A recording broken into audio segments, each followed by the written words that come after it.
My wife and I feel like the most wonderful gift that God has given us is our children. We want them to have the same kind of happiness that we had in being raised as a Christian, knowing of Jesus Christ. But there seems to be a sinister movement at our foot in this country, a tremendous movement to bring every man, woman, and child into the occult. It's just behind the scenes of the media, and yet it's there in everything around us. In entertainment, we see it in television and in the movies and on the radio. It's in the elementary school systems, the public school systems, colleges. We see it in the business world and advertisement. It's almost impossible to live in this world without being influenced by it. So we've taken our children out of school and we're educating them at home. And we don't have a television in our home. We try to avoid those things on the radio and music forms that would bring our children in contact with the occult world. If parents only realized the tremendous movement that is underfoot today and the effect that it's having on the minds of adults and children, they would be far more protective and more careful. We have kids being killed.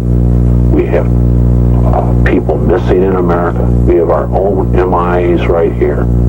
We have cattle being killed. We have all types of perversion going on, and it's affecting America. The children were given knives and told to go and stab those bodies. They described a satanic goat's head being on the wall over the table. They described a lot of candles, and they described people in black and white robes with hoods. We were taught to aid in the kidnapping of children. What they would do is the kids would go and play with the children and then tell them that they were either going to go to a party or that there was some toys or whatever, and get them so they weren't on the move, and then her father and other members would grab the kids. Do you find missing children sometimes fall prey to these people? I believe that they do. We can't prove that they do.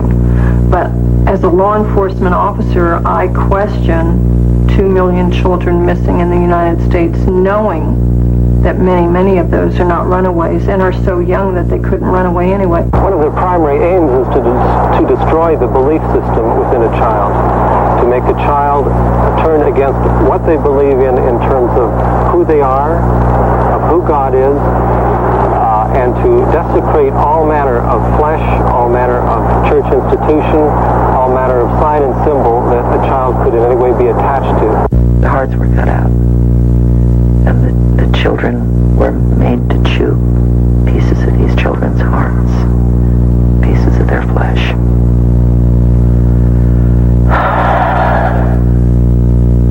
Is cannibalism part of the ritual?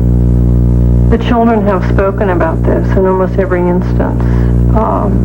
Also, human feces, or drinking the urine, or drinking human blood.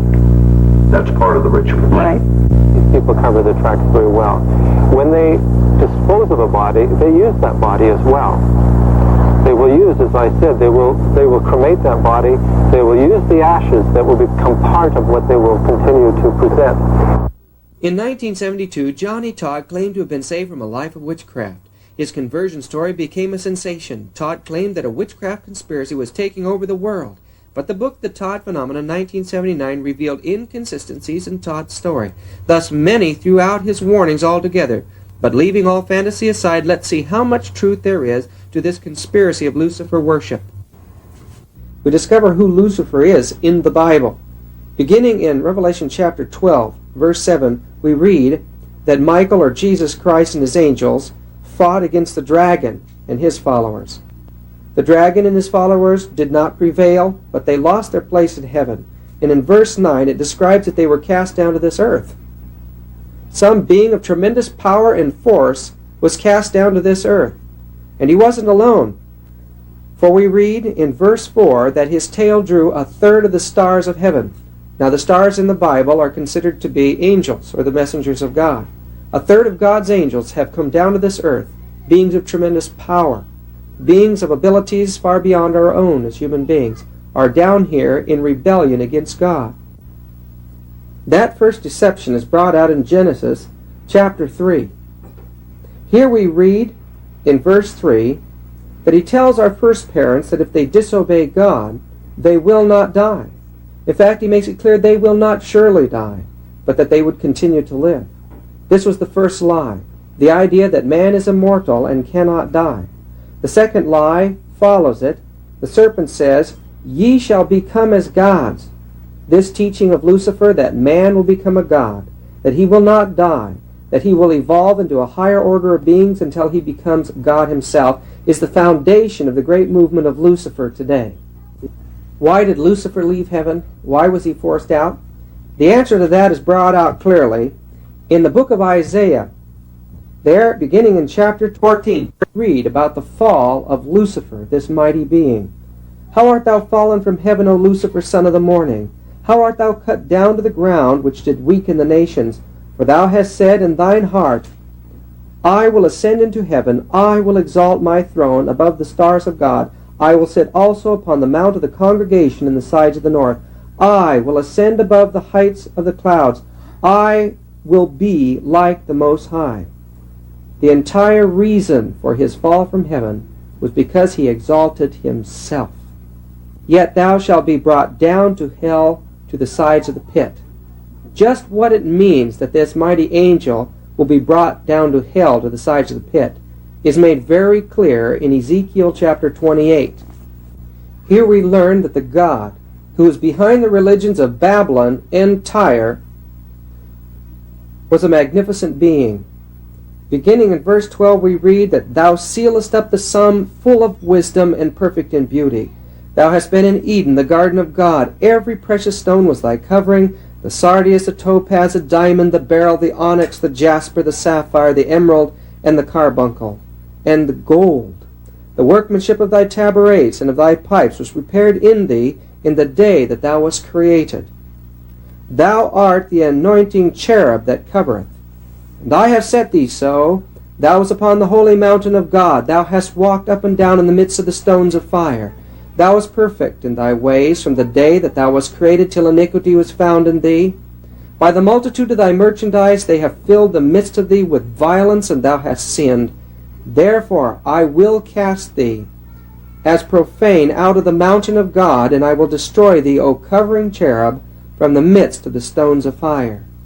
Thine heart was lifted up because of thine beauty. Thou hast corrupted thy wisdom by reason of thy brightness. I will cast thee to the ground. I will lay thee before kings, that they may behold thee. Thou hast defiled thy sanctuaries by the multitude of thine iniquities, by the iniquity of thy traffic. Therefore will I bring forth fire from the midst of thee. It shall devour thee, and I will bring thee to ashes upon the earth in the sight of all them that behold thee. The end of this movement and the end of this mighty being is ashes upon the earth.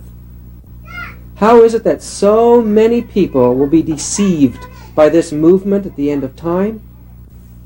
The answer to that is brought out very clearly in 2 Corinthians chapter 11, beginning in verse 13. It says, "For such are false apostles, or beings that claim to be sent from God, but they're not, they're lying.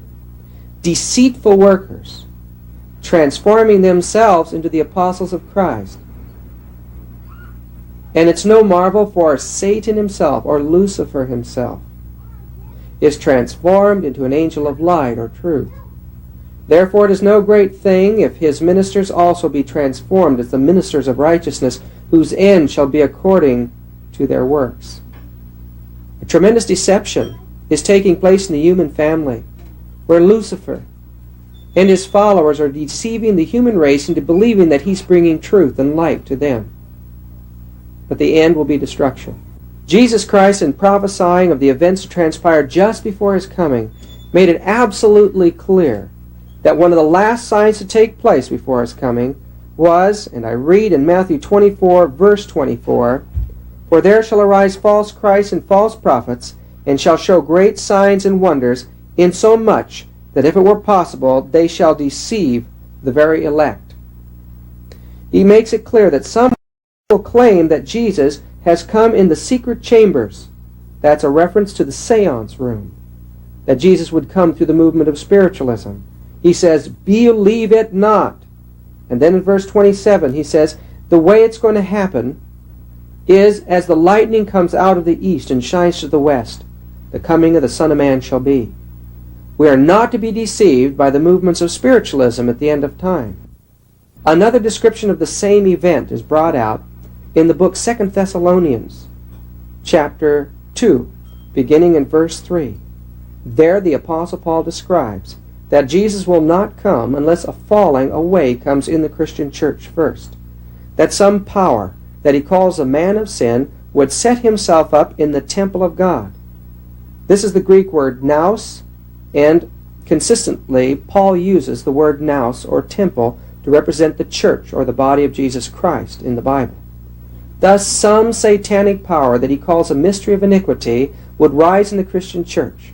Following the setting up of this apostasy in the church, he says that when he that will let, that means the power that holds him back, releases him, then shall the wicked be revealed, whom the Lord shall consume with the spirit of his mouth, and shall destroy with the brightness of his coming. Even him whose coming is after the working of Satan with all power and signs and lying wonders, and with all deceivableness of unrighteousness in them that perish, because they receive not the love of the truth, that they might be saved. And for this cause God shall send them strong delusion, that they should believe a lie, that they all might be damned whom believed not the truth, but had pleasure in unrighteousness. This movement will be characterized by tremendous miracles, signs, and wonders that would deceive, if possible, even those who know their Bible. Another tremendous description of Lucifer's movement of deception at the end of the world is brought out in Revelation chapter 13. Here we read in verse 13, that he doeth great wonders, so that he maketh fire come down from heaven on the earth in the sight of men, and deceiveth them that dwell on the earth by the means of those miracles which he had power to do. Real miracles. This grand movement for the destruction and deception of the world is brought out again in chapter 16 in the book of Revelation, where John saw 3 unclean spirits like frogs coming out of the mouth of the dragon, the system of paganism, and out of the mouth of the beast, the system of apostate Catholicism, and out of the mouth of the false prophet, apostate Protestantism, the 3 great powers of the Western world. For they, these spirits like frogs, are the spirits of devils, working miracles, which go forth unto the rulers of the earth and of the entire world, to bind them together to a battle against God Almighty.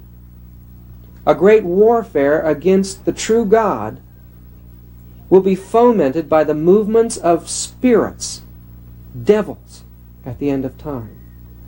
But friends, we're not going to believe they're devils. This movement will seem to be a wonderful thing, a movement that will bind the whole world together in peace and safety. It's going to deceive everyone except only those who are bound to the true God. And there'll only be a few, a very, very few, that remain undeceived. There's volumes of information available today concerning the rise of the occult. This is documented evidence that the scriptural prophecies are true, that a loving God has tried to warn mankind. Then why will so many people be deceived? It's because most people would just like to pretend that nothing of a conspiratorial nature is happening. Most people read very little, and when they do, it's almost never outside the realm of the controlled media or novels or popular history. Many would like to ignore the Bible prophecies completely and believe that the future will be that of peace and prosperity. But to the honest in heart, it's becoming more and more difficult to pretend that everything's okay. The material I'm about to share with you can all be found in current publications. And although the warnings are more horrifying than any fiction, the inroads of spiritualism must clearly be presented to those who are willing to listen. The Luciferian conspiracy begins with the lie that man is immortal. Nothing has caused more heartache than the loss of a loved one, nor any question more stirring than where will I go when I die? As you and I look in the mirror, we see the wrinkles form and the gray hairs. We are dying while we're alive. Death is stalking as a relentless predator. We never know where or when it's going to strike next. It may be a loved one or even ourselves. If a lying spirit made contact with us from the dead, we'd certainly believe it, wanting to believe that our loved one is alive or that there is life for ourselves beyond the dead. Life is such a precious thing. The mystery of life has been something that has been sought after by man in every age. Men have done terrible things in their search for life to unlock these mysteries. They've beat and damaged their own bodies. They've listened to the lying teachings of esoteric priests, offering up their own children as human sacrifice. In each country there are gods that represent death and life. Egypt, it's a scarab beetle, Osiris or Serapis. In the Greek culture was a god Zeus, holding the lightning bolt in his hand, a symbol of the life forces, the energies of nature. In India, the symbol of the serpent represented the life forces. Indeed, in almost every country, the symbol of the serpent is a symbol of healing or life. The seven-headed dragon was a symbol of the life forces, the controlling power of nature in every culture of the world. Men even worship their genitals, the phallic god, Dionysius, Bacchus, or Osiris, as symbols of the life force.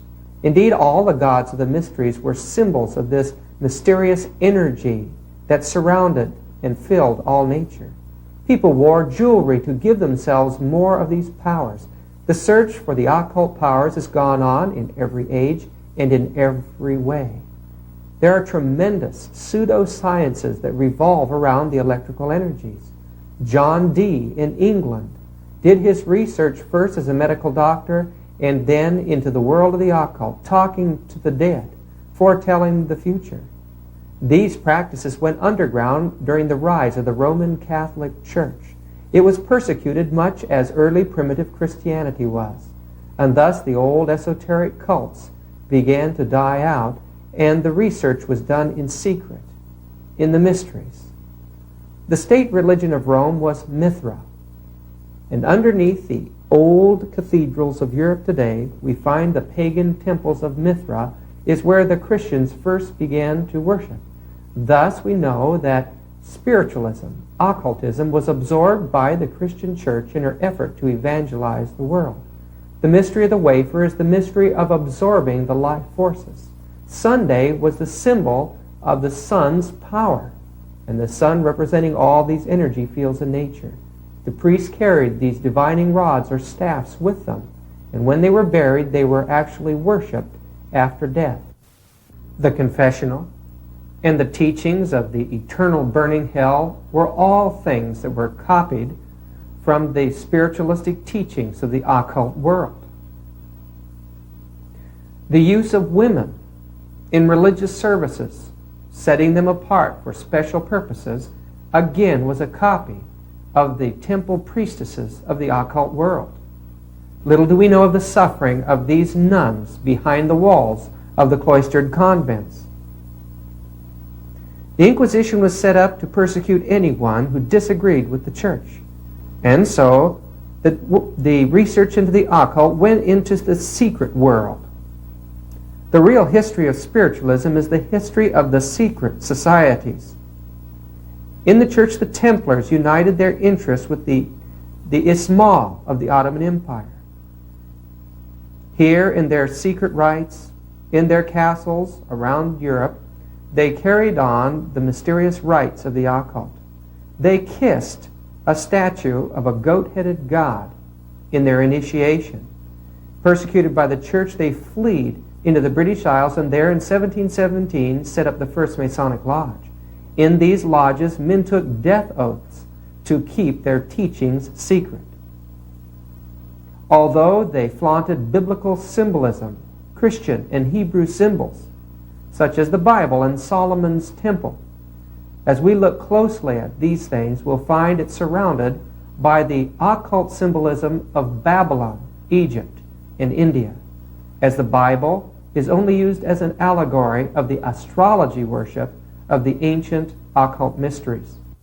Solomon's temple was the soul man, or the sun man, or the sun god's temple. We know that the cubic stone representing character represented in the mysteries 6 sides and 12 lines, or the system of astrology. If you look on the eastern wall of this Masonic lodge, you'll see a G and a pentagram. The G represents God. The pentagram is a symbol of the ruler of the dark forces, or Satan. The god of Masonry is Lucifer, or Satan. And when these occultists say, "Our Father which art in heaven," they are not referring to the God of either the Hebrews or the ancient or the Christians. They are referring to the god Lucifer. Once a Mason is passed to the ranks of initiation, he becomes a pagan nature worshiper, irrespective of whether he originally was a Christian, a Hebrew, or even a believer in the god Allah, because there is an Islamic branch as well. Part of the Luciferian mysteries is the teaching of evolution, or the transmigration of the souls. No modern scientist developed the teaching of evolution. It was a teaching of the Luciferian mysteries from the time of Babylon. The idea that there are electronic magnetic forces from one mind to the other was also a teaching in the mysteries. It's not anything new today. Adam Weishaupt was a devil worshiper, a Luciferian, and he laid out a plan to take over the entire world. 1776 he published his plan, and in 1789 it got its start in the French Revolution. First workout in the French Revolution. Following him, Mazzini took over, and then the demonic man Albert Pike became the great Grand Master of Masonry. Pike perpetuated the Luciferian revolution. The religion is Manichaean neo-Gnosticism, teaching that the divinity is dual and that Lucifer is the equal of Adonai, the god of the Christians. With Lucifer, the god of light and goodness, struggling for humanity against Adonai, the god of darkness and evil. No matter what rite, the great architect of the universe is not the god worshipped by the Christians. Many of America's presidents have been Masons. In 1921, Colonel Mandel House set up the Council on Foreign Relations, the Luciferian conspiracy in the United States. In 1913, with Wilson, they captured the destiny of America's financial institution. Mussolini was a Satanist, an occult worshiper, and Hitler was a member of the Vril and Thule Society, both Hindu societies whose symbols was the swastika. He and Himmler believed that there was a world beneath the earth called Shambhala with Vril power. They tried to tap into the Vril power and felt if they could find it, they would rule the world. In the SS initiation, they took a vow to Lucifer at midnight. The racist concept, evolutionary teaching of Hitler that destroyed so many millions of people is the same philosophy that's behind the whole New Age Luciferian movement today. Aleister Crowley was one of the leaders of the occult world. His law of man indicates the kind of law that the occultists believe, that man has the right to do whatever he wants to do on the earth, to work as he will, play as he will, rest as he will, die when and where and how he will. That man has the right to eat what he will, to drink what he will, dwell where he will, to move as he will on the face of the earth. That man has the right to think what he will, speak what he will, write, draw, dress as he will. That man has the right to love as he will, to take his fill and will of love. That man has the right to kill anyone who would get in his way. The slave shall serve. Crowley was an example of the selfish immorality of Luciferianism. It was in the middle of the 19th century that the movement of spiritualism became real popular. It started in Hydesville, New York. A couple of little girls called the Fox Sisters heard some rappings in their bedroom. From that time on, in 12 countries simultaneously, spiritualism was born. These young girls became mediums. 100 mediums began in New York that year. It spread everywhere. Everyone was wanting to know something about the occult. Men like Daniel Douglas Holmes, the Flying Scotsman, Eusebius Palladina, and Leonore Piper, mediums that had many things happen around them, became popular objects of psychic scientists who were trying to explain in some way the mysteries of the occult, but without believing the Bible. The Eddy brothers in Vermont established an inn for psychics to come to.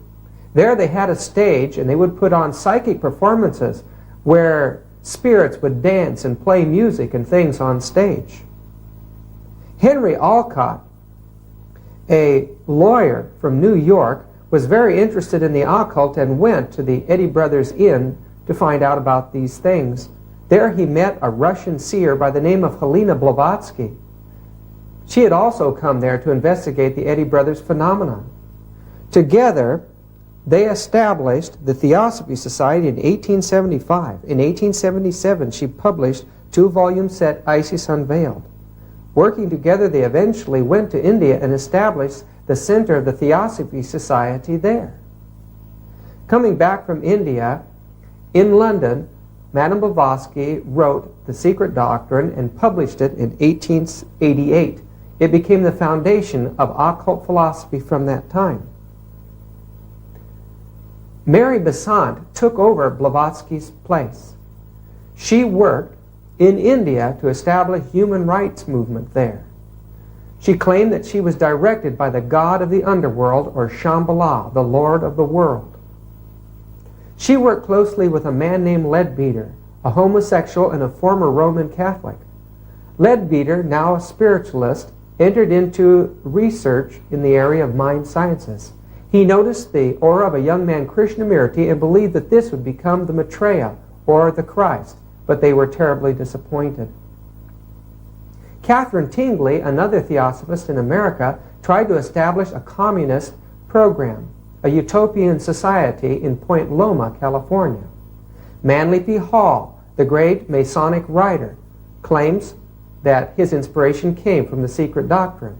Eliphas Levi wrote the Aquarian Gospel of Jesus Christ, the occult explanation of the 18 lost years of Jesus, where they claim that he learned the mysteries of the occult. Alice Bailey established the Arcane School. Now, Alice Bailey merged Christianity and the occult movement, the Luciferian teachings, and formed what we know of as the New Age movement. She was a prolific writer. She believed that these secret Tibetan masters that were communicating with mankind were leading them into a new age of evolution, and that soon this secret hierarchy would become a public hierarchy when every human being was initiated into the Luciferian religion. Her and her husband, Foster Bailey, established the Crotona Institute in Ojai, California. Visitors come there today. There's a press there. Publications are sent all over the world. In their meditation room, I noticed the door to it had not only symbols of astrology, but the V and the O. I know from studying Gnosticism that these were symbols of the cobra, or of the serpent power, symbols of the god Lucifer. In the room, there were crystals. They believed that these attract cosmic energies or forces. A young man was meditating there in front of them, and behind him I was shocked to see a picture of Jesus on the wall, as they worship Jesus, but not the Jesus that you and I know of. On the other wall was the Buddha. They worship Jesus and Buddha together. In Ojai, California, the World University of America teaches occult sciences. I talked to the proprietor. She became angry when I suggested that Lucifer had fallen, violently angry. The symbol in their meditation room was the same as on our dollar bill, that which was designed by Adam Weishaupt, the symbol of world revolution and Luciferian conspiracy.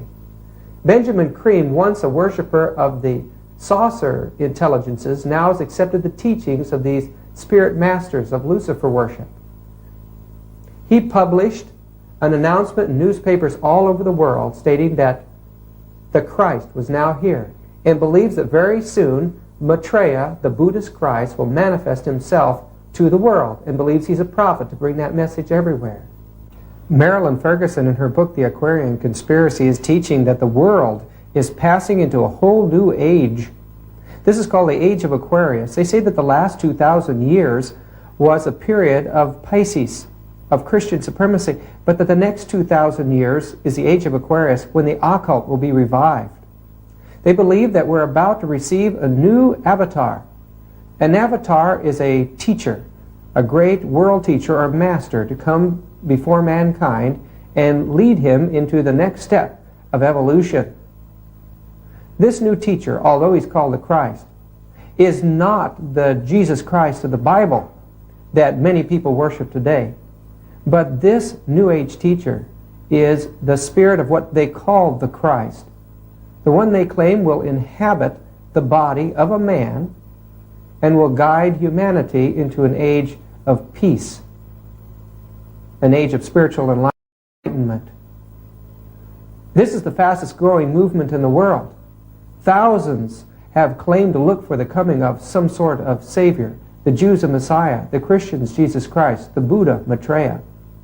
The Luciferians claim that this one that is coming will answer the need and the cry and the prophecies of every religion in the world. A vast movement for the initiation of the entire human race is taking place today. Harry Price established his laboratory for psychical research in London. Since then, psychic research, or ghost busting, has become a universal pastime, made popular by the movie Ghostbusters. Psychic research is taking place all around. It's believed that the unconscious aspect of men's minds has hidden powers, and that through mental exercises, men can somehow harness these powers. Today, through radio, television, movie entertainment, it's becoming evident that people like Matthew Manning, who show psychic powers, or this man here who's thinking into a camera and the impression is on the film, or this photograph of a ghost, is all aspect of what men's mind can do. Ouija boards are now outselling Monopoly games. People are experimenting with hypnotic mind travel called astral projection, believing that in the hidden resources of man's minds are supernatural electrical powers that he can harness that actually create its own alternate realities. The man can go back into the past, or that man can heal. Edgar Cayce made popular the idea of psychic healing, and he was a prominent member of what we call the holistic movement today, which is the natural side, the pseudoscience side of Lucifer worship. Today there are classes and seminars, classes in colleges and universities that are teaching that man's body is an electrical unit that the energies of nature can pass through and bring healing to other people. When you walk into a holistic restaurant, a holistic health food store, this is not a Christian institution, but it's an institution that believes that man can raise this power of the unconscious mind to his higher nature through healthful living and actually gain control of its environment. Many people are unwittingly being brought into the occult through water dowsing. This ancient art of finding water is the use of man's body as an electrical conduit. The use of the pendulum, the wand, all of these things are used in the occult circles. Some people have become completely controlled by the occult because of these sciences. It's now believed that three-dimensional items can attract these electromagnetic forces. The pyramid in Egypt has long been known to be an attractor and condenser of energy. From the ancient esoteric religion passed all the way down to this time, it's believed that its passageways and its tunnels hold prophecies. Bovis discovered these electrical energies in the pyramid. Today, people are believing that these magnetic fields control every aspect of our life, and there's a rebirth in astrology worship, believing that the planets somehow hold a magnetic pull, and depending upon what way they are aligned and where the sun is at the time one's born, your entire destiny, they believe, is determined. I believe that the spirits can do this, can guide a man's destiny by the planets, if he is not controlled by another power. Because of these powers, many of the leading scientists have entered into studies in the area of the psychic science. The world has been prepared for this new occult age by children being taught myths and legends from the time that they're little children as part of literature in high school and college. How can they escape when the subconscious mind is full of the idea of fantasy and magic? Walt Disney has become one of the greatest promoters of the occult. Many parents think it's safe, but it is not. It'll bring their children into spirit worship in time. Here Mickey Mouse is playing the part of a wizard, and you've heard of Darby O'Gill and the Little People and Snow White and the Seven Dwarfs. All are occult.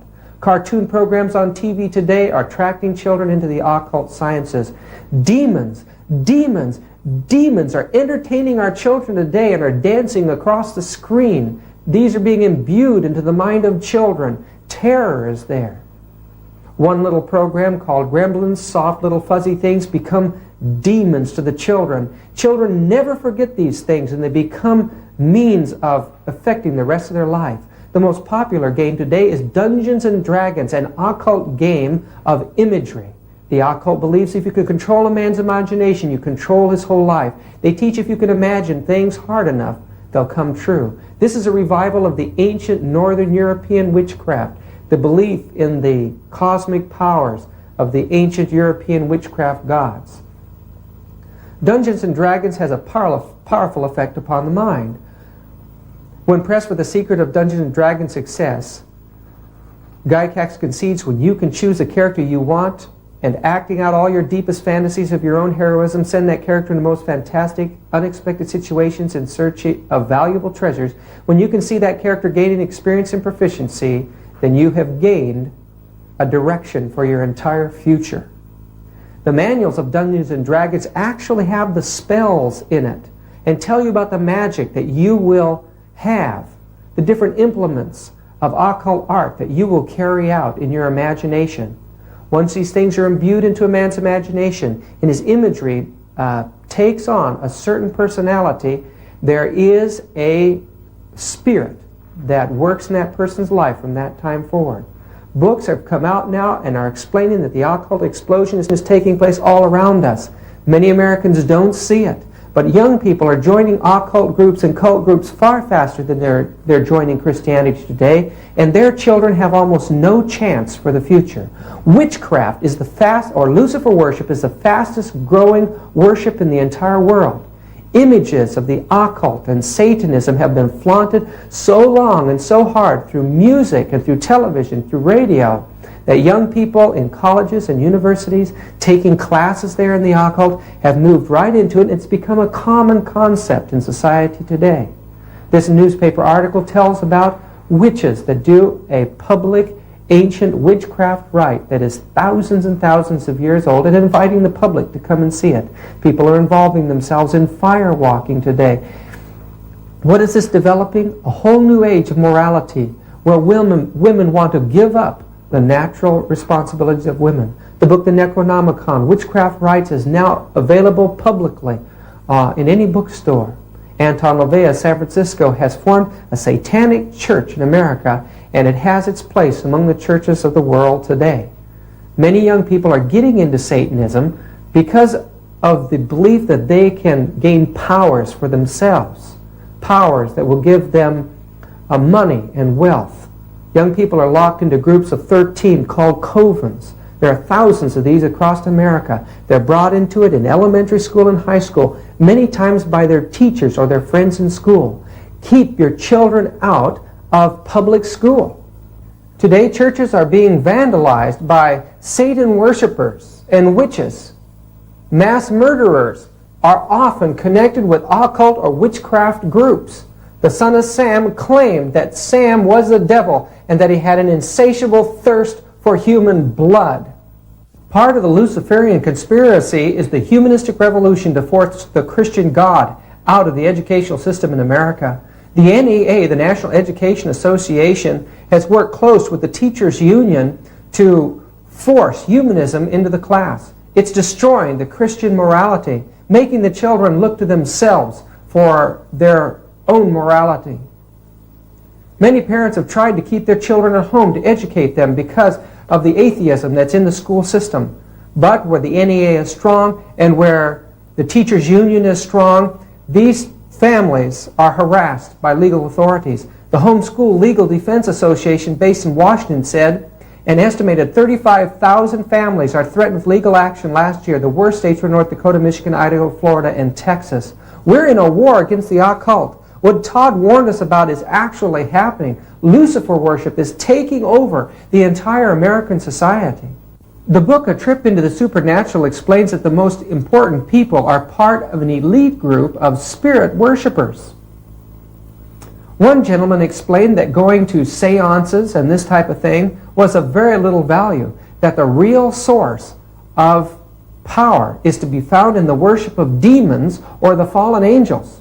He was the leader of a band, and he explained that when he became a demon worshiper, that money flowed in. Their fees were the highest in the industry. People liked to dance to the music. In reality, the spirits, he said, controlled us, or other words, possessed us, energized us, and in turn we passed the influences on to the people. They liked what they got, and they kept returning for more of the same. The pictures that were in the chapel room there, they said, these are the gods that our folks talk about, the chief counselors.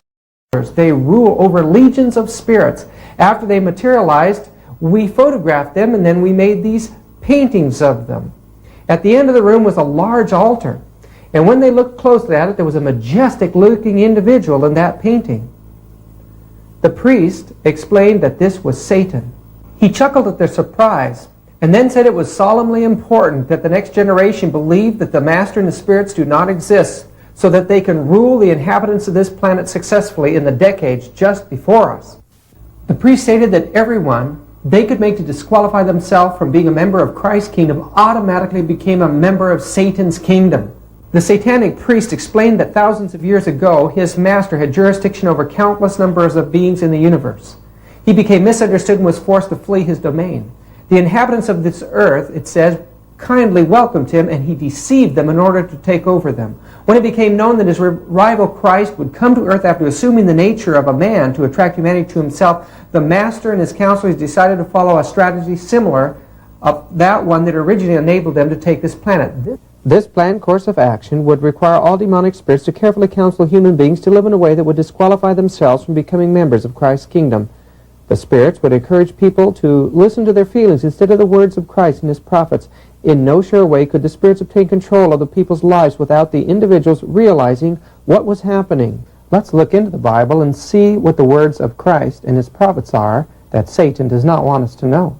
First, in Genesis chapter 2, we learn that, "And the Lord formed man of the dust of the ground and breathed into his nostrils the breath of life, and man became a living soul." So the word breath is synonymous with a living soul and life. Let's look at the early Hebrew use of the word ruach. We find that it means breath, and then it means life and a rational soul. These are the earliest uses of the word and the correct use of the word. Seeing its use in Psalms 104, verse 29, "Thou hidest thy face, they are troubled. Thou takest away their breath or their life, they die and return to their dust. Thou sendest forth thy spirit, and they are created, and thou renewest the face of the earth." So that we understand that with the animals, God gave them life or his breath. The same is true of man in Psalms 146. We're told, "Put not your trust in princes, nor in the Son of Man, in whom there is no help. His breath or his life goes forth. He returns to his earth. In that very day his thoughts perish, or his rational mind disappears." There is no knowledge after death. "The living know that they shall die, but the dead know not anything, neither have they any more reward, for the memory of them are forgotten. Also their love and their hatred and their envy is now perished. Neither have they any more portion forever in anything that is done under the sun." Ecclesiastes 9. Solomon makes it clear that there is no memory after death. He goes on to say in verse 10, "Whatsoever thy hand findeth to do, do it with all thy might, for there is no work, nor device, nor knowledge, nor wisdom in the grave whither thou goest." Life ends there. We look in Nahum 1:10 to see the end of the wicked. It says, "For while they be folded together as the thorns, and while they are drunken as drunkards, they shall be devoured as stubble, fully dry. No eternal burning hell." It makes it clear in verse 9 that affliction shall not rise a second time. Death will be permanent in the final judgment. The last prophet in the Old Testament, Malachi, the last chapter, we read, "For behold, the day cometh that shall burn as an oven, and all the proud, yea, and all that do wickedly, shall be stubble, and the day that cometh shall burn them up, saith the Lord of hosts, that it shall leave them neither root nor branch. But unto you that fear my name shall the Son of Righteousness rise with healing in his wings, and ye shall go forth and grow up as calves of the stall. And ye shall tread down the wicked, for they shall be ashes under the soles of your feet in the day that I do this, saith the Lord of hosts." Utter end will come to those who do not believe faithfully in the true Jesus Christ, the only name given among men whereby we must be saved. A narrow path leads to life eternal, not the many paths of the occult world. God wants to invite us home. Satan wants to make sure that we never go home, that we perish eternally. I urge you to listen to the voice of Christ and the words of him and his prophets. There are so many things working against us today. One of the most potent, deceptive forces in the world today is that of rock and roll music. Let's look into this subject together. Satan came down from heaven to destroy all who loved God. He determined to use his powers of music. We understand that Lucifer fell from heaven because he wanted to become God himself. The Bible tells us that his pipes and his tabourets were made within him in the day that he was created. Well, this leads us to understand that music will play an important part of his deceptive power. We find that the pagan god Apollo is seen with his lyre here. We find that the Greek Pythagoras said that God was to be thought of in the form of 3 notes of an instrument. Music played an important part in the initiations in the Orpheus cults. Indeed, all the cults of the world use music as initiation into demonic possession, into occultism. A witch doctor, seeing a spirit, would direct the people to paint their faces up or cut their bodies to look like it and to dance like it, and that way gain the power of the spirit, all done to the driving beat. The same was done in preparation for war from Scandinavia to the jungles of Africa. People used the beat to fill their minds with hate. In the Taipusam, the beat is used to gain spirit possession in Singapore. Years later, today, they are now using rock and roll to gain the same spirit possession. Some sort of mind preparation has to go into effect to gain firewalking. That same preparation is necessary in this healing episode with this witch doctor. It is the driving beat. This beat, Pavlov, the Russian scientist, harnessed in order to gain control over the reflexes of animals. In one experiment, Pavlov conditioned a dog to be excited at a fast beat and inhibited at a slow beat. Then when he took and he ran the 2 beats together in a syncopated beat style, the dog's nervous system was destroyed, as its mind did not know how to respond. Lenin said, "You've saved the revolution," and they formed a music form that would destroy the Western world. They tied it into a music form already over here, the African beat. That music form was used in the occult world of Africa and among the slaves, and has been adapted to the gospel music that's in the South today. This music was adapted by the communists to form a folk music, which later was formed into a music called rock and roll. Rock and roll is a word that means sexual intercourse. And young people, once they were brought in contact with this music that had high sexual overtones to its lyrics and an exciting driving beat, while at the same time they were taught in a Protestant ethic not to be involved in premarital sex, caused the collusion effect in their nervous system, caused rebellion and violence. But as dangerous is the high decimal level that the young people listen to this music at. The music is listened to decimal level up to 125, while a decimal level of 90 is the level of pain. The young people just experience the music. It goes right through their bodies. Some of the young people would put eggs, raw eggs, up along the stage in front of the great speakers there, and the high whining music would actually coagulate the fats and the proteins. Well, they didn't realize it, friends. This music was also destroying the delicate tissue of their nerves, their brain.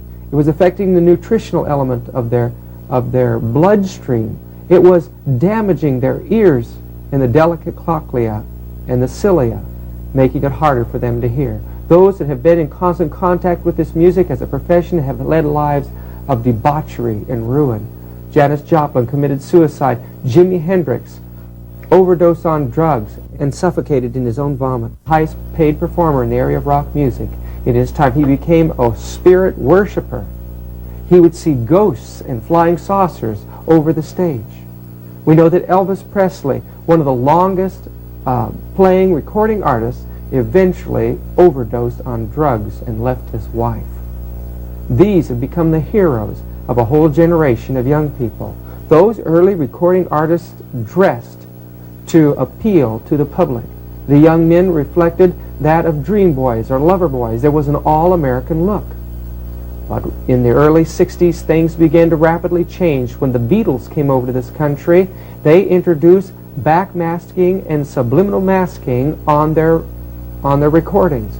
This encouraged the young people to drugs and to violence. and to communism and to hatred to parents. The young people didn't realize what was happening to them. They obeyed their new masters who could speak right to their unconscious minds. You know, Timothy Leary promoted LSD, and thousands of young people committed suicide because of this new effort of the drug world and the occult world. Young people were told to get involved in violence, and the new morality was born as syphilis and other diseases of that kind arose with the open sex and love-ins. It eventually led to violence, and even today we have communism and socialism rife on the campuses among the teachers and students. In the early 60s was also a new form of music called punk rock. It started out with gross photography of people being mutilated and tortured, and eventually became a rock form where people dressed up as bisexuals. They glorified pain, destruction, death, and finally, friends, devil worship.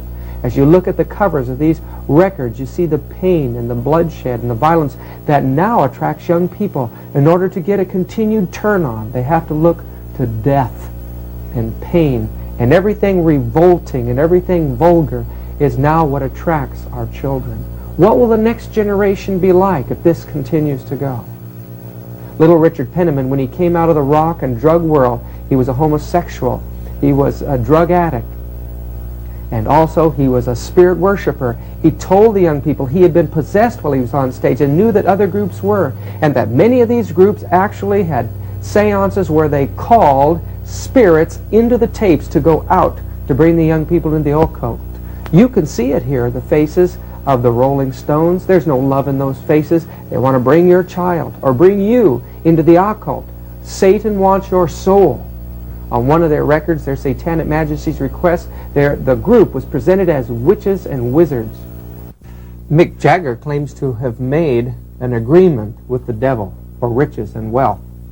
Nothing in his entire music career has done anything to elevate young people to a higher way of life. But if you look into his eyes, you can see very clearly that there is no happiness there, and that he has no real interest in your children, but I believe to bring them into the occult world, to make them worshipers of Satan like himself.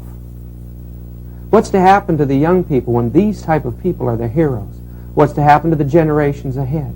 Another one who claims to be possessed by a spirit is this man here. He claims to be possessed by a 15th century witch whose name is Alice Cooper. In every way, he seems to be a normal human being. But when this man gets on stage, his facial characteristics change. He becomes an entirely different person. The stage man is a spirit-possessed individual. When you look at these record covers of him and how he acts on stage, you get the appearance of a different being entirely, someone that hates. He does revolting things in front of the young people, even making love to a boa constrictor. Rod Stewart claims to be a Druid high priest. The Blue Oyster Cult flaunts their belief in the occult on their record cover. The fire of unknown origin is the fire of the electromagnetic powers of nature that the Druid priests used to call from the earth to burn alive their victims. Jim Steinman, the one who leads the group Meatloaf, does rock stage performances where he does physical exertion under spirit possession that they have to put him in an iron lung for. Or Jimmy Page, who lives in Aleister Crowley's old house, and there he carries on witchcraft and seance rites. One of their songs they played and recorded once had words glorifying the devil. On their record cover, Houses of the Holy, little children are going up to the top of a hill where a little girl is being offered as a human sacrifice. That little girl, the daughter of one of their recording artists, died 2 days after the record cover photograph was taken. A group that was popular a number of years ago among the early teenagers was a group called KISS, or Knights in Satan's Service. One of their records, called Destroyer, showed them destroying the world, and another shows a winged serpent, symbol of Satan, in their performance. These people eventually had to take off their paraphernalia.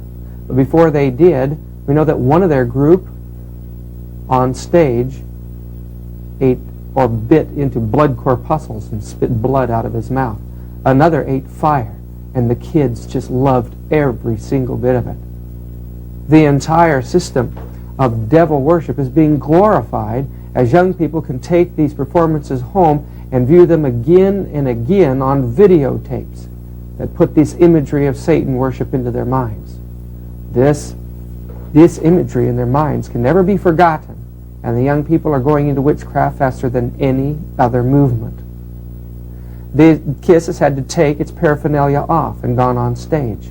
But other groups are gaining prominence, such as Twisted Sister, who gained no prominence until they put the demonic occult activity on stage. Judas Priest, another glorifying the devil, and the Motley Crue, a punk rock group, bisexual in nature, that has swept from England across the United States. You can see on their forehead the 5-pointed pentagram of devil worship. Jackson wasn't popular until he made a videotape called Thriller, in which he presented himself as a ghoul, a being from the dead, and as a werewolf. These scenes of terror and satanic activity made this man popular among a group of young people who have no normal emotions left. Now this young man is a superhero, and the entire young world has gone after him. For what? Acting like a demonic spirit.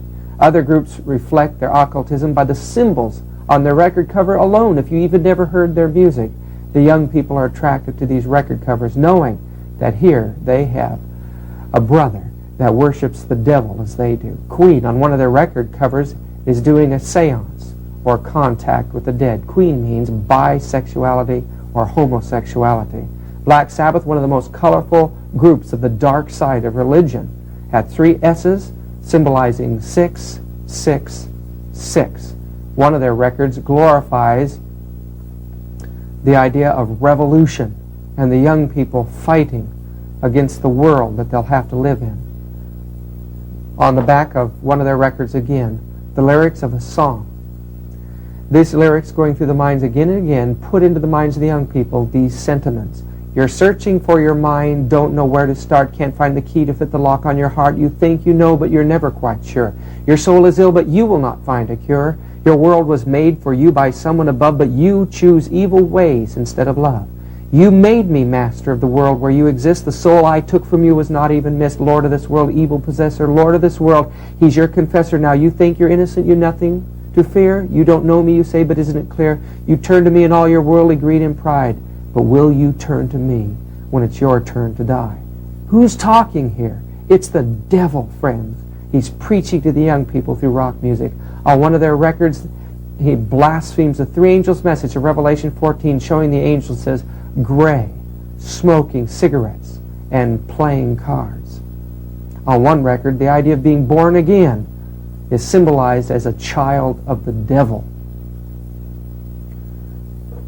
The young people are rebellious against Christianity, but this pushes them into the lap of Satan.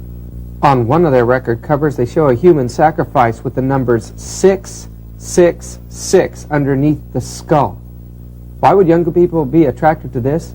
Something has happened to their emotions, to their mind, and they're changing and drifting further and further away from the only hope that there is for their eternal salvation. 666 is the number of Satan and the Antichrist. Another record cover shows a counterfeit of the Shroud of Turin, that grave cloth of Jesus Christ. It's on display in Rome, is counterfeited here with a cloth in the gutters, dirty, with the face of Satan on it, or the devil. What will they think of next to cast aspersion on the character of that God that created and loved them? One of the group of Black Sabbath that broke away was Ozzy Osbourne. He became popular by biting the head of a bat and catching rabies. Then he made popular this idea of tearing the appendages off of animals and throwing them on stage. Madonna flaunts her sexuality in front of thousands of young people with her sexual lyrics. But as you look at the back of her on this record cover, you see the symbol of the Illuminati, the symbol of the occult conspiracy. The idea of the superiority of the Aryan race, those ancient Teutonic witches of old, those that Hitler thought should be the next age of Earth's evolutionary growth, are flaunted also now on record covers as the idea of Dungeons and Dragons gained popularity. One record covered by Jim Steinman group Meatloaf shows a winged deity, a magnificent being, blonde and blue-eyed. Again, Northern European witchcraft, but golden wings represent the devil fallen from heaven. And you see that chain in his hand. It represents that he's broken free, that he was once a slave. Now look at the words at the bottom. I know that I'm going to be like this forever. I'm never going to be what I should, and you think I'll be bad for just a little while. As today the occult presents Lucifer as a good god. But it says here, but I know that I will be bad for good. And here he presents himself as a glorious and wonderful being, a being that is broken away from God. He is the new God to the young people today without them even knowing about it. Mick Jagger knows, and other rock stars know, that they control your young people. In one of the movies they did where the cameras were clicking away while they sang Sympathy for the Devil, 2 young people were beaten to death. They control the young people. They know that they do.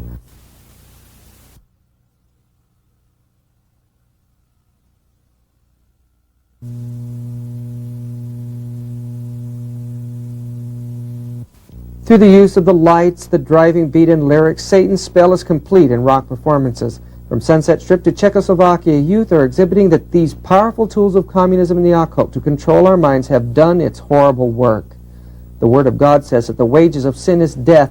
Thousands, yea, millions are on a gloomy road to eternal death. I beg you, give up these destructive agencies and turn to Jesus. The concept of the gods in spacecraft emerged from the spiritualistic revival of the mid-19th century. John Ballou Newbrough was controlled by spirits in writing a new Bible called Owaspy. It describes the founding of the major world religions by advanced beings coming in spacecraft. Many of the names used in the book sound amazingly similar to those used in the movie Star Wars. It is no accident that from the latter part of the last century, readers of fiction have been bombarded by space novels and comic books. Lucifer has been preparing the world, especially the minds of children, for the masterpiece of his deception in the saucer movement of the 20th century. Sightings, as published in major newspapers at the turn of the century, reflect Lucifer's deceptive principle of keeping the saucer movement just in advance of man's scientific abilities. The spiritualist von Däniken claimed to have seen through astral projection the history and the return of the saucers. Since his books, hundreds have been written presenting the same theme. Today, serious studies have been presented not only in a scholarly fashion of sightings, but also books for children, presenting it in a factual way, giving a history of the landing of the saucers, claiming the biblical sightings were saucers. These things have been made vividly real through a constant bombardment of science fiction movies, all the way back to the early 50s. Today, it's been serials on television. At the same time these are going on, we see sightings described in newspapers of the landing of saucers in remote areas, the damage of crops, and also terrible mutilation of animals after sightings have been seen by ranchers and farmers. Who could not look on the endless variety of saucer photographs taken with home cameras by people of all walks of life and not be deceived by Lucifer's deceptive plan to convince mankind that advanced beings are visiting us from other planets? One of the most startling documented experiences recorded is that of William Meyer of Hinwell, Switzerland, who on January 28, 1975 made first contact with saucer beings claiming to be from Pleiades. By April 4, 1978, he had 105 meetings with these fallen angels posing as spacemen. Bill took hundreds of photographs of the spaceships. These, along with pages of quotations of the spirits, were published in September 1979. Their communications are curiously harmonious with the teachings of modern witchcraft in the New Age movement, to the point of using the exact words and phrases of those claiming to be illuminated by the advanced beings living in the hollow earth, or those claiming to be illuminated by God's self within. In the 60s, many prominent individuals came to the front claiming to be prophets of the flying saucers, such as Uri Geller. As from a child, he showed these supernatural powers, but the most prominent was that of George King, who claimed to be sent by Jesus Christ to charge mountains around this world. This is Mount Shasta in Northern California. This is George King and followers up on that mountain making contact with spirits, claiming to be contacting the beings from outer space. This map of the United States shows in red blocked areas those areas where most of the sightings take place in the United States.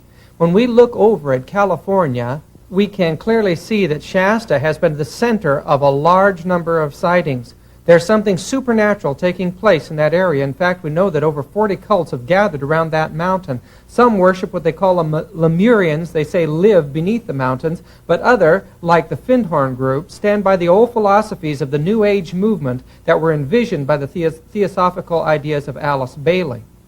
With all this, what appears to be tangible evidence, it's no wonder that thousands and thousands are gathering to worship saucer intelligences and are being taught how, in classes, how to make contact with these beings from outer space by letting their minds go in the same way that ancient Hinduism taught how to make contact with the God within. Many religious people are now believing, and Christians are now believing, that God was originally an astronaut. It's made its way into the sacred realms of the Christian church. Some are interpreting the idea that maybe Adam and maybe Eve, the first man and woman, were originally brought here by flying saucers. The vision of Ezekiel chapter 1, which is a picture of the throne of God, a vision that was given to Ezekiel, is now depicted as a flying saucer by very prominent individuals. In fact, now the entire Bible is seen as contact with supernatural space intelligences. In the early 60s, Barney and Betty Hill saw a flying saucer. It landed and took them aboard. Under hypnotic trance, the story was brought out of this terrifying ordeal. A movie was made after that and comes out every year. Hundreds of these kind of experiences have been brought out by hypnosis, but others, such as Val Johnson's running into a flying saucer, have tangible, factual evidence involved in them that can't be denied. One of the most terrifying aspects of the saucer experiences is that of seeing beings that are terribly distorted and horrifying to look at. While some see these beings as looking like human beings, others see horrifying creatures, the terror of which burns itself into their minds and into their memories. After seeing a being of this nature, it would be almost impossible to tell these people that they really saw nothing, that satanic agencies were manifesting themselves to these individuals in the form of these horrifying creatures. The world is on the verge of seeing beings come out of flying saucers. The movie Encounters of the Third Kind did more than just present this idea. It glorified this idea. It made people want to make contact with space intelligences. It depicted the government as playing a decisive role in making contact with the space intelligences. In 1953, they came in over airspace. This made this an issue of national emergencies. When the jets were sent up, they couldn't even get near them. Since then, the government has established several projects. In Donald Keyhole's book, Flying Saucers Top Secret, he reveals the government's conclusions on the flying saucer mystery. They found that in the Hydrographic Office of the Navy, there is a map called the Prairie Reefs map that goes back 5,000 years and is so accurate, only one thing could explain it: a worldwide aerial survey. Originally came from a Turkish naval officer in 1953 and made its way to the Navy. They believe that the map indicates that Columbus had a map. The original map went back 5,000 years. And it must have took a tremendous team of men to have made it. And since there was no factories or laboratories that have been found through the years, and no parts of airplanes, they must have come in spaceships. Since that time, the government has gotten behind many projects to bring this information openly before the public. By fascinating films and documentaries, they have tried to make it appear to be an archaeological finding. But the most prominent movies are those who have come out recently, such as Encounters of the Third Kind. On this magazine, it says the UFOs are coming. The UFO depicted in the movie was the size of a city, coming down out of the clouds, making trumpet-like sounds, but over a mountain called Devil's Mountain. Could it be Lucifer's subtle announcement of his own counterfeit of the second coming of Jesus Christ described in the Bible? The movie series Star Wars was crafted to place the ancient magic force of witchcraft into a modern guise. The Force is what gives the Jedi his power.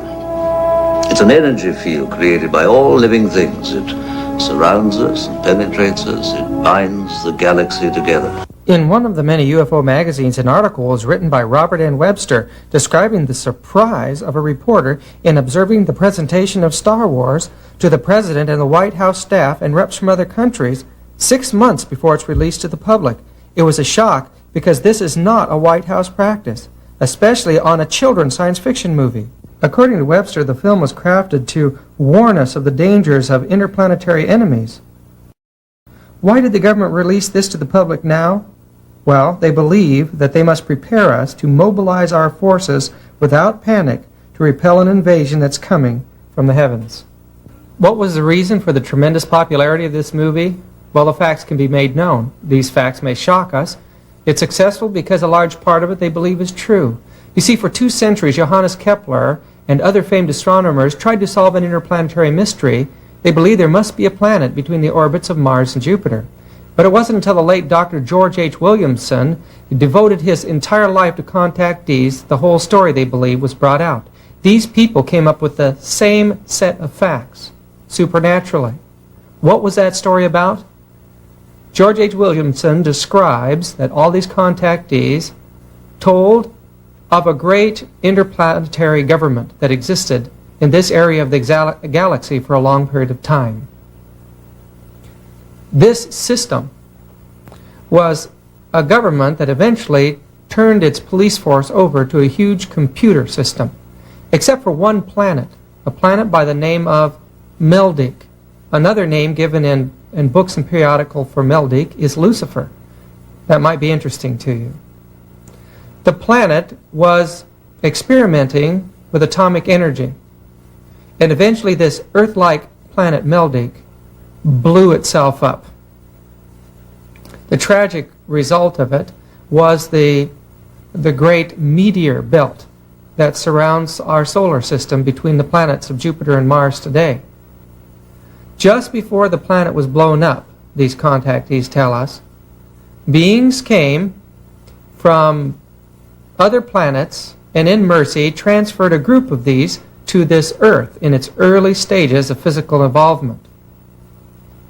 These individuals, it is believed by the saucer movement today, were the original Adam and Eve, or the beginning of our intelligent life form here on this Earth, the origin of our entire civilization, and that these beings are coming back to bring peace to this Earth at the end of Earth's history.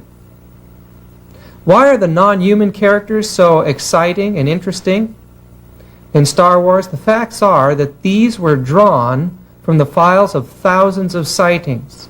This article says that Earth indeed faces a great challenge: participation in an interplanetary war against the evil forces from Orion, with the Space Confederation as our ally. Friends, it is Jesus that is coming through Orion, not evil forces. This is obviously part of Lucifer's plan to get the world to reject the coming of Jesus. Another movie preparing men's minds for the coming of the saucers is E.T., or Extraterrestrial. It is a story of a little space being that came down to this Earth and was left behind. He made close friends with the little boy and in a time actually took possession of his soul. The movie was hilarious, and the little creature showed many aspects of a little child. He had to learn to talk. Everyone that met him fell in love with him. Eventually he died to save the little boy's life, who was growing sick because of him. The little boy, in tears, watched him raise himself to life. At the end of the film, all of his friends, or disciples, kissed him goodbye. Just before he ascended in the spacecraft, he put his finger on the Hindu third eye of the little boy and said, "I will be with you here." Another way that young people are being brought into the occult in the saucer movement is through the use of video games. You will have noticed that most video games revolve around fighting off foreign spacecraft that are invading this Earth. One of the many movies depicting our need of cooperation with space allies to fight off the evil forces about to invade us is that of The Last Starfighter. In this science fiction fantasy, a space war video game on Earth is in reality a test to determine who would qualify for interplanetary warfare. The young man in the story is kidnapped and taken into outer space to become a great space hero, saving the Earth and the Space Confederation from the enemy. So much of this saucer movement is tangible phenomenon that scientists and leading intellectual thinkers are being dragged kicking and screaming into Lucifer's deception. In '78, UFO Annual brought out the union between Catholicism, the charismatic movement, and the flying saucers. The last 3 decades has not only seen a tremendous revival of the occult and sightings of flying saucers, but also an epidemic of weeping Madonnas and bleeding statues in the Roman Catholic Church. Scientists have found these blood samples to be real blood. Among the miracles of the Protestant charismatic mania that took place in Wales in 1904 and 5 was seeing flying saucers. In 1917 in Fatima, Portugal, several children claimed to have seen Mary. The miracles that took place were seen by 70,000 people. These children said that Mary gave them a prophecy about the end of the world and a warfare between the communist world and the Christian world. Mary told the children to tell the audience that she would do a miracle on October 13, a miracle that was to astound the world and give evidence to these prophecies of a third world war. What was that miracle like, this Roman Catholic miracle done by Mary? Well, the darkened sky suddenly became illuminated. The cloud bank parted to reveal a great shiny silvery disk. Yes, it was a flying saucer. The cult of Mary, the blue army of Roman Catholicism, revolved around the flying saucer movement. In America, years later, when Officer Shermer was taken aboard a flying saucer, he drew a picture of what he saw on the chest of these saucer men. It was a crest, a winged serpent. The only winged serpents ever described in history are those to be found in the Bible, and it is a symbol of Satan or Lucifer.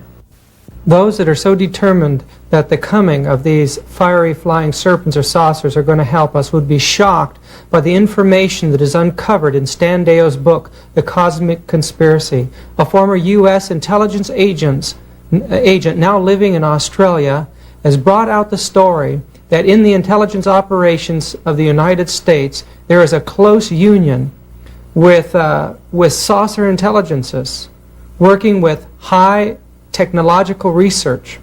This is taking place largely in Australia at a place called Pine Gap. What are they studying there?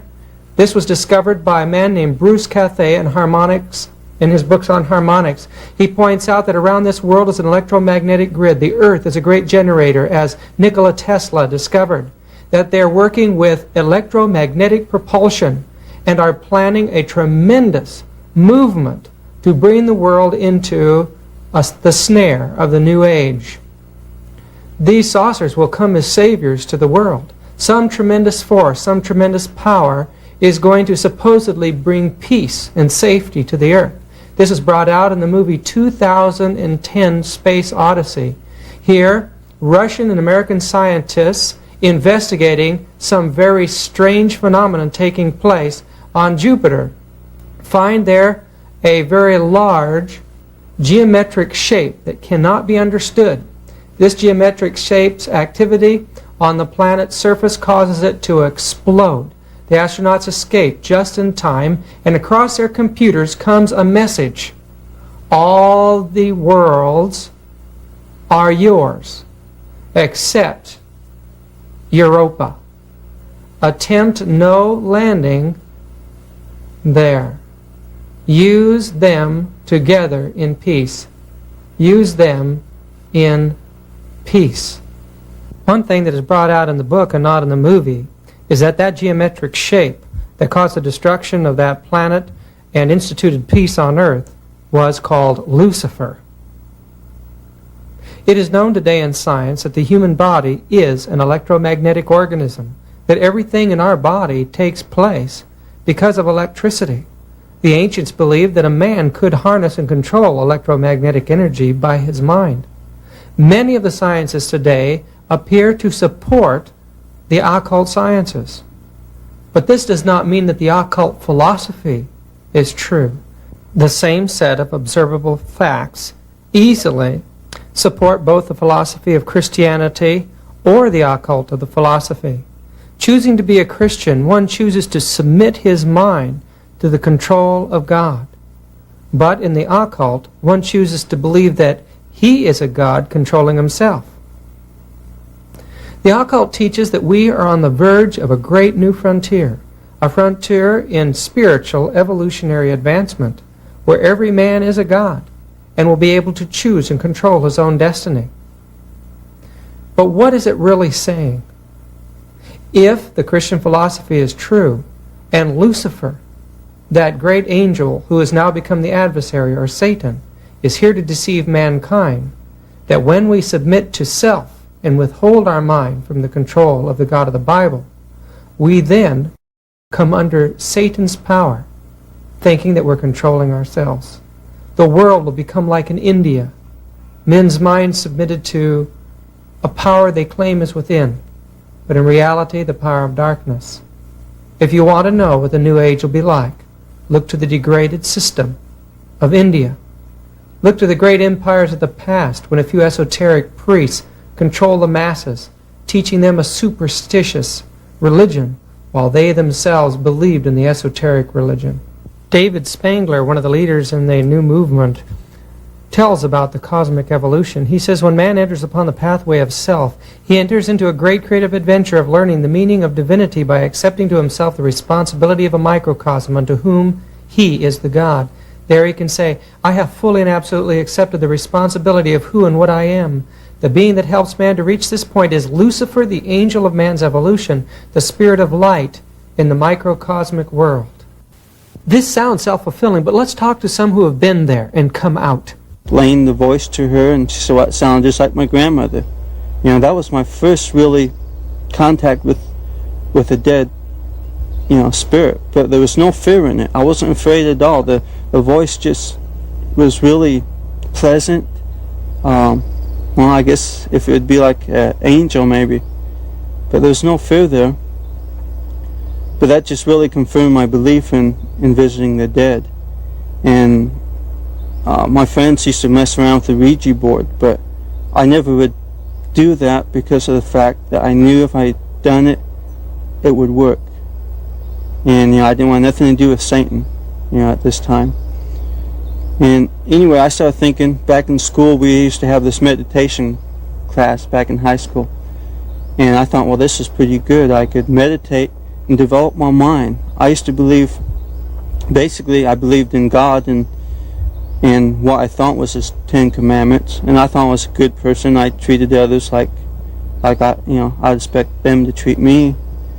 But I felt that if I could develop my mental capacities, that you'd be able to do all kinds of things. You'd be able to astral projection, that's where you can time travel more or less, or elevation, to elevate things, things of that sort.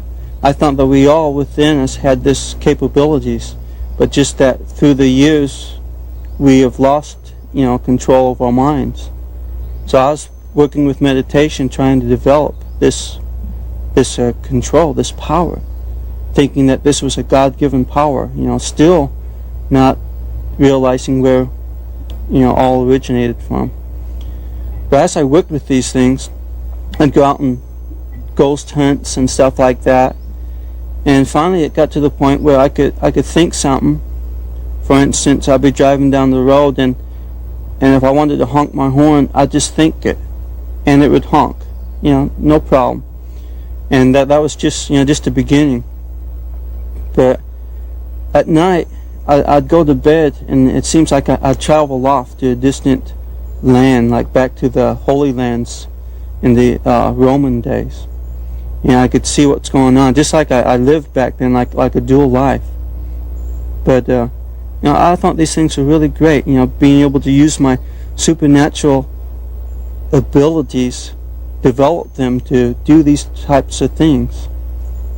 And as it continued, this one evening, I went to bed, and I started going to like a trance or traveling in space, and I got scared. There was something different about it this time. Before I had control of these things, well, I thought it could, I thought I was in complete control, but this time I wasn't. There was something else, another power that was working within me this time, and I felt like my mind was being taken out of my body, just going through space, like if you were shooting through the galaxy, through stars, and my mind was being taken from me, and I couldn't stop it. I had no control at all, and the only thing I could say is, in the name of God, don't hurt me. I said that over and over again, and it stopped. I got out of it, and I just stopped all my meditation, everything at that time. But it wasn't until some months later that these things started to come back to me. It got to the point where instead of, I just didn't have no control. This power that was working from within, that was the evil power, I could feel its evilness, just had control. And at that time I knew God was my only way out. I started praying, and the more I prayed, the less problems I had with this. As I continued to pray and realize that there's power in prayer, there's just a relief that came over me, a peace. I started thinking there must be more than just saying these prayers and just going on with your life. And I started searching. I didn't want nothing to do with any churches because I was against organized Christianity. But I felt the need of Christ in my life. And I felt that as this power was taking control of me, which I thought was of God, and finally realized that it was.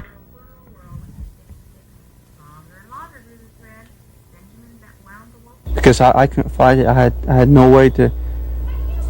It had control of me. I couldn't do nothing with it. And it was during the night times that these problems would arise. And if I'd stop my praying, it would come back. The Lord answered my prayers. I started studying the Bible. My whole goal was just to get as much as the Word of God that I could.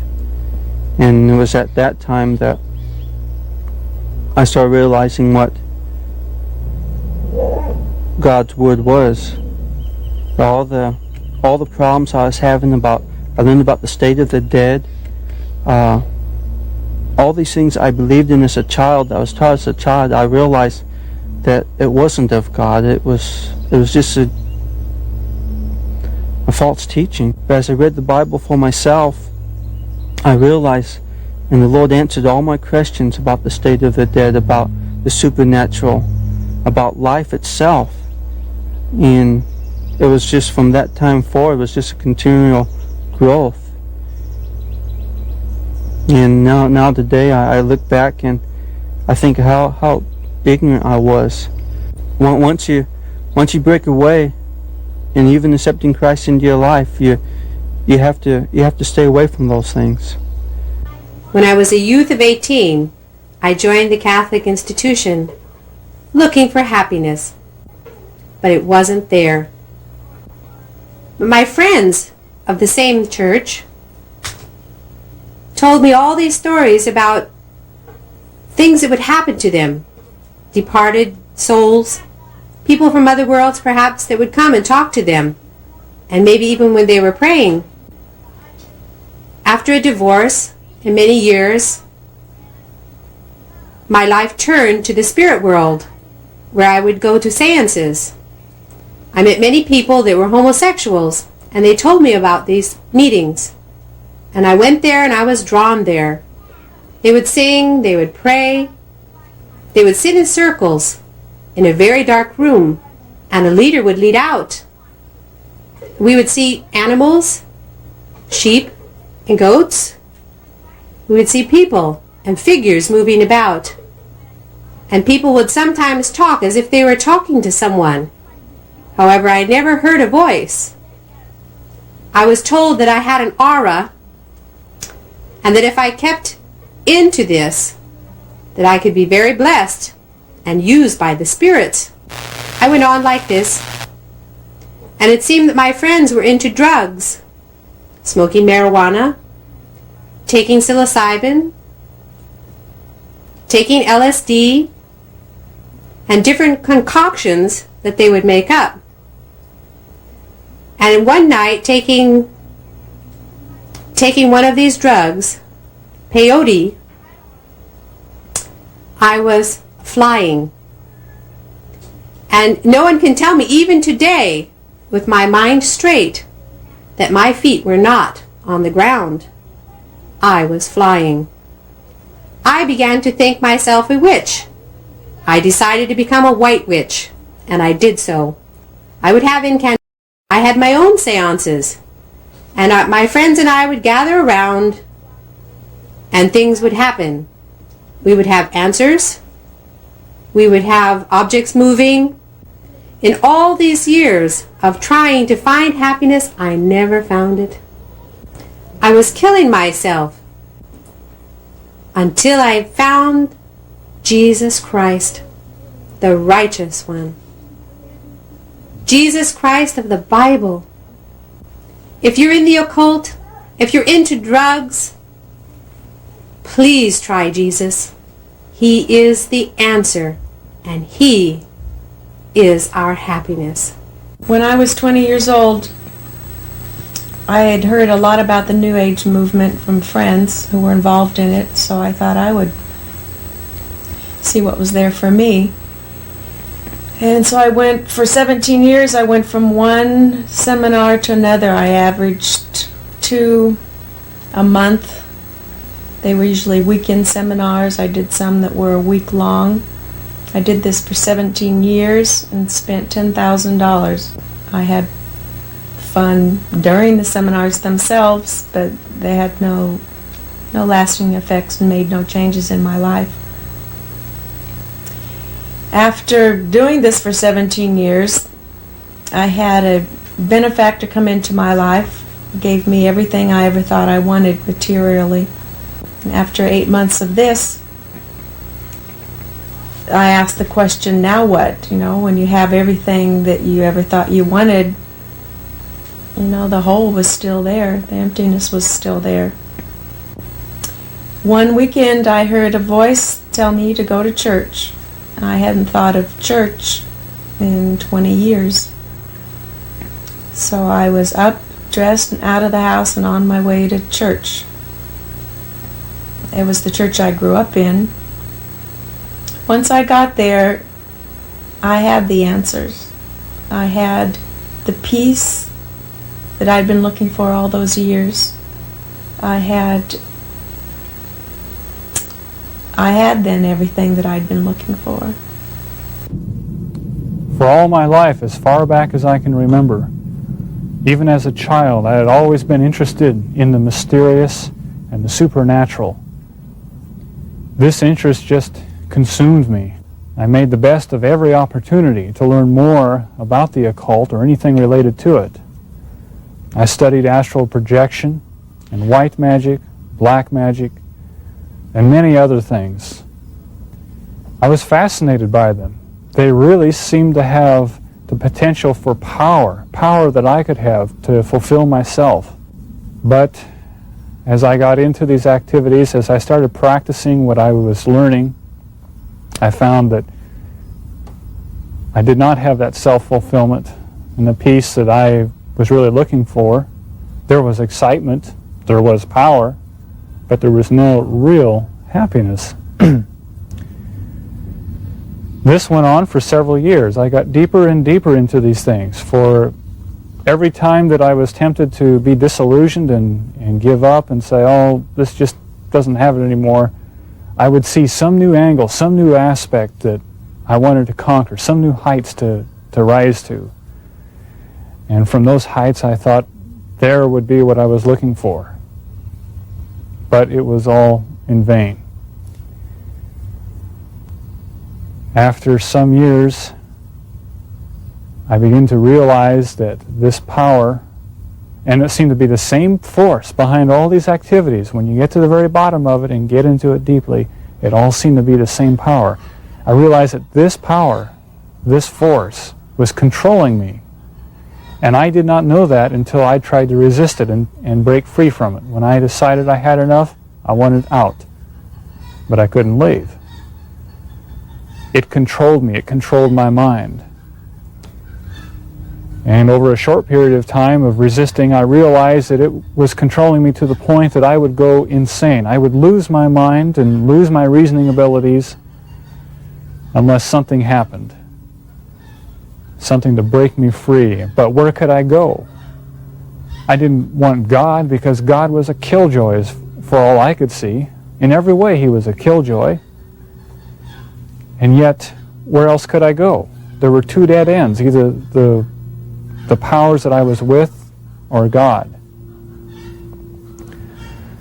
About this time, I had a couple of dreams. In one dream, I was instructed by this force that I was with on how to do such things like levitate objects and other items. And I was shown what appeared to be great joy and beauty in having that kind of power and how to perfect it. That little section of the dream closed, and then a new section of the dream opened. And like the voice of God himself, insofar as it's possible for us mortals to hear, I was told and shown what would be the end results of the people who practiced this power and who used it. And it was a horrible, mangling death.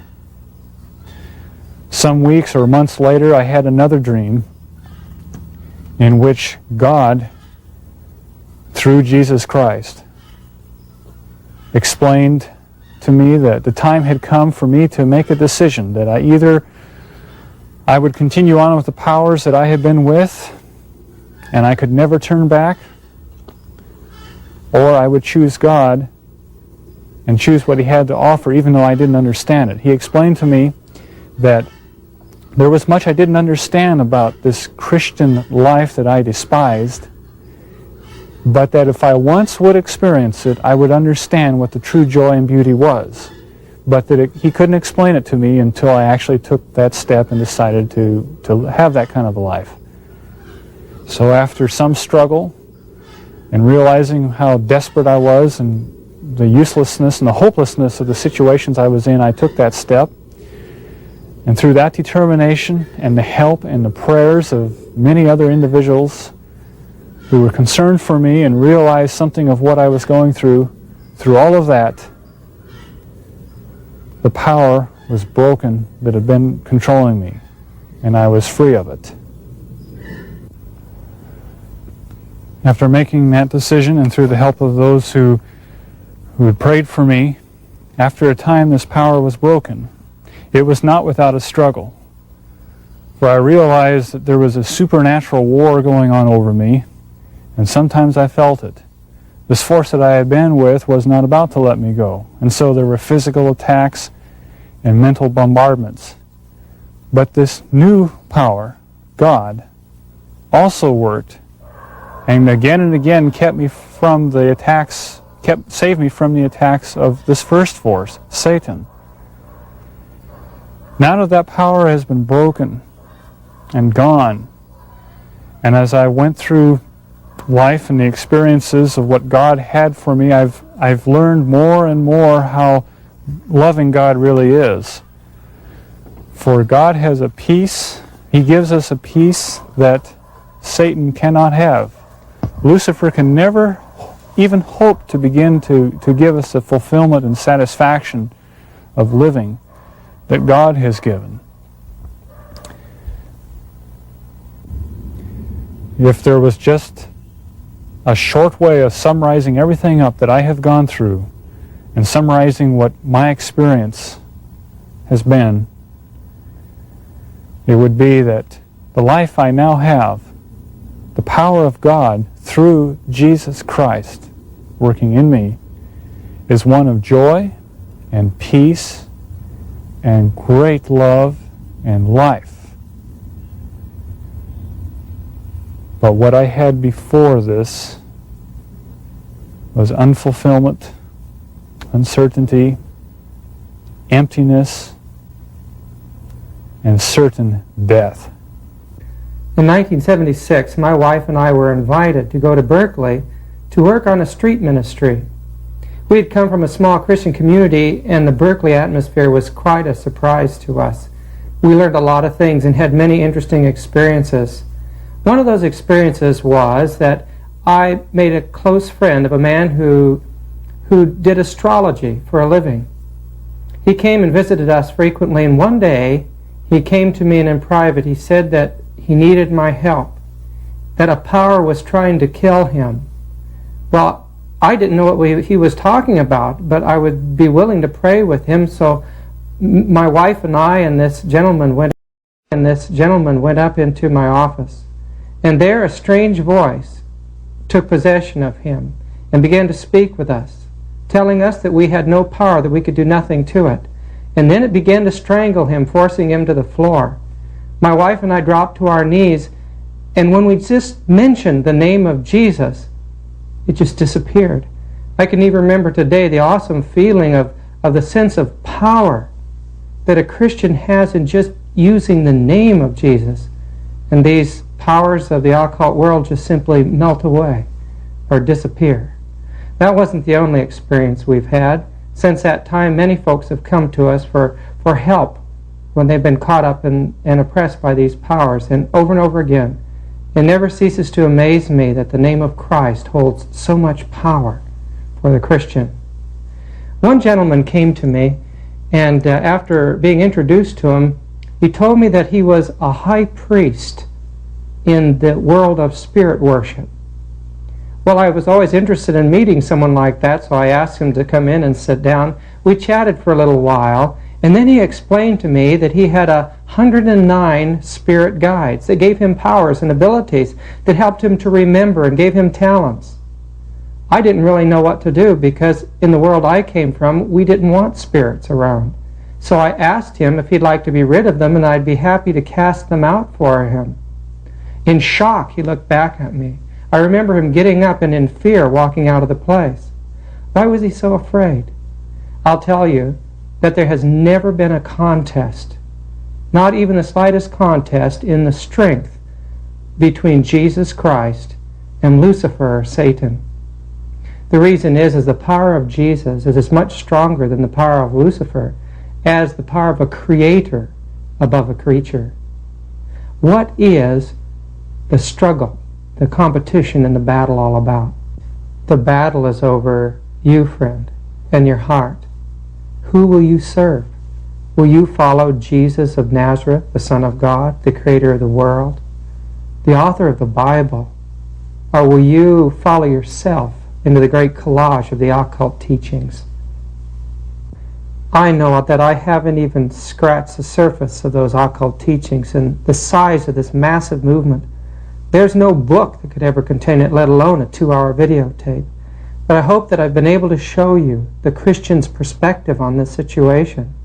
And also I hope that I've raised a question in your mind about the validity of the New Age teachings or the teachings of the occult and their honesty. The occult teaches that every human being will become a god someday, that all paths lead to that eventual experience. But Christianity teaches that there is only one way to have eternal life, only one way to God, and that's through His Son, Jesus of Nazareth. Any other path, Christianity teaches, will lead to eternal death, eternal nothingness. I know that Jesus wants to invite us home today. He's done everything to try to convince us of how much He loves us. Our only hope is to accept His sacrifice in our behalf, and through His power live a life obedient to all God's commandments and be fitted for that wonderful new heaven, that new world that He's creating for us. Come and investigate Christianity and find the Jesus Christ of that religion.